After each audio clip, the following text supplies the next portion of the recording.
എല്ലാ പ്രിയപ്പെട്ടവർക്കും സ്വാഗതം. ഇന്ന് നമ്മൾ ഉണ്ടാക്കുന്നത് ഉരുളക്കിഴങ്ങ് കൊണ്ട് വളരെ രുചികരമായ ഒരു ഈവനിങ് സ്നാക്കാണ്. അപ്പോൾ അതെങ്ങനെയാണ് ഉണ്ടാക്കുന്നതെന്ന് നമുക്ക് നോക്കാം. അതിന് വേണ്ടുന്ന ഇൻഗ്രീഡിയൻസാണ് ഇതെല്ലാം. നമ്മൾക്ക് ആദ്യം ഒരു 4 ഉരുളക്കിഴങ്ങും 2 ക്യാരറ്റും കുറച്ച് മല്ലിയില എടുക്കാം. ഉരുളക്കിഴങ്ങ് ഇങ്ങനെ ഉരിച്ചെടുക്കണം. ഉരുളക്കിഴങ്ങ് നേരെ വെള്ളത്തിലേക്ക് ഇട്ടിട്ട് വേണം പിഴിഞ്ഞെടുക്കാൻ. ക്യാരറ്റും അതുപോലെ തന്നെ എടുത്തു.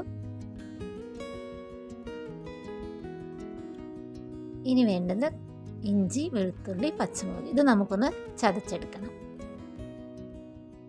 ഇനി നമ്മൾ ഗ്രേറ്റ് ചെയ്ത് വെച്ചിരിക്കുന്നതിലേക്ക് നമ്മൾ ഈ ചതച്ചത് ഇടാം. ഇനി ഒരു 1/2 കപ്പ് മല്ലിയില നമുക്കിതിലേക്ക് ഇടാം.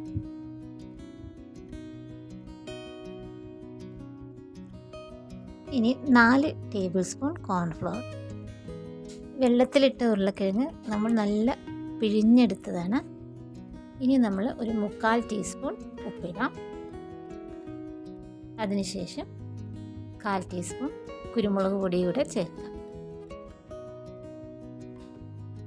ഇനി ഇത് നന്നായി നമുക്ക് മിക്സ് ചെയ്തെടുക്കാം. അപ്പം നന്നായി അതൊന്ന് മിക്സ് ആക്കിയിട്ടുണ്ട്. ഇനി നമുക്ക് ഒരു ചീനച്ചട്ടി അടുപ്പത്ത് വെച്ച് ആവശ്യത്തിന് എണ്ണ ഒഴിച്ച് നമ്മുടെ ഈ ഒരു കൂട്ട് ഒരു ചെറിയ ബോൾസാക്കി നമുക്ക് നല്ല ചൂടായ എണ്ണയിലേക്ക് ഇടാം. എന്നിട്ട് സിമ്മിൽ വെച്ചിട്ട് വേണം നമ്മളിത് പൊരിച്ചെടുക്കാൻ.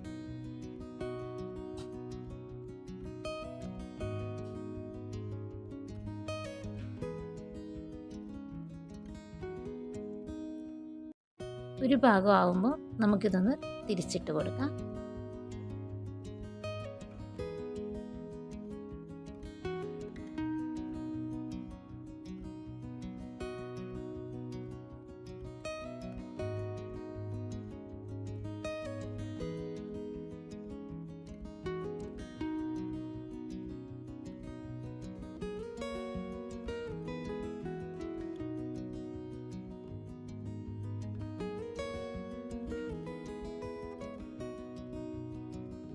നമ്മുടെ പൊട്ടറ്റോ ബോൾസ് കറക്റ്റ് പാകത്തിനായി കിട്ടി. ഇത് വളരെ എളുപ്പവുമാണ്, വളരെ രുചികരവുമാണ്. അപ്പോൾ എല്ലാവരും ഇതൊന്ന് ട്രൈ ചെയ്ത് നോക്കണം. എല്ലാ കുട്ടികൾക്കും ഇഷ്ടമാവും. നല്ലൊരു ഈവനിങ് സ്നാക്കാണ്. അടുത്ത വീഡിയോയിൽ കാണാം. Have A nice day.